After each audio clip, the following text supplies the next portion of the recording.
So, you'd like to try Feng Shui? Hi, I'm Rebecca Brayton and welcome to WatchMojo.com. And today I'm speaking with Feng Shui expert Tracy McKenzie about the basics of Feng Shui. So firstly, what is Feng Shui? How does it work? Well, basically, Feng Shui is a system, an energy mapping system, okay?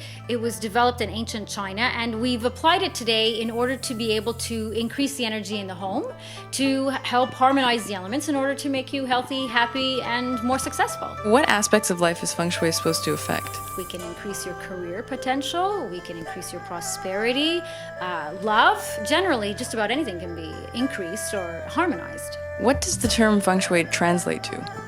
Feng Shui literally translates to wind and water. So in ancient China, a highly sought out place would be one that would be protected from the strong winds coming from the north and have water in the south, so that the house or the city or capital that was in this geographical location could benefit from the qi coming from the water. What's this I hear that Feng Shui was once used for grave placement? Originally, Feng Shui was developed in order to find the most ideal spot in order to bury someone, because the Chinese believed that the prosperity of the descendants of that person depended on how well a location was chosen for the person that had died. What kind of training have you gone through and do consultants go through to become a Feng Shui expert?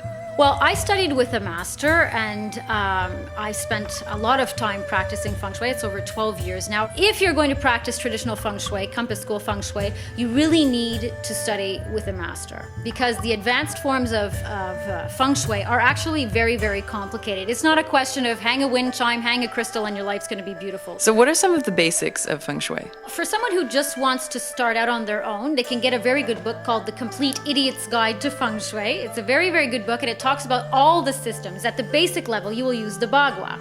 The bagua is 8 pieces of pie, or 8 trigrams. Each one corresponds to a direction and a life station. So for example, the north corresponds to career, the south corresponds to fame, the southeast corresponds to prosperity. A lot of people use the 9 square grid, the 9 grid, because it's easier to divide your house into 9 equal pieces versus the 8. But I'm old school. I did it so long ago that, back then there was only 8. Can you tell us a bit about how Feng Shui utilizes color? Well, we often use color in Feng Shui in order to weaken an energy or in order to increase an energy. Fame is associated with the color of red. So if we wanted to increase, let's say, the fame sector at the basic level, which would be the south, we would add red objects to this location of your home. You don't just have to repaint or something like that? No. I mean, obviously, in the perfect world, we would repaint. A good Feng Shui practitioner should be able to find a solution for you and use your own stuff to do it. Thank you very much. You're very welcome.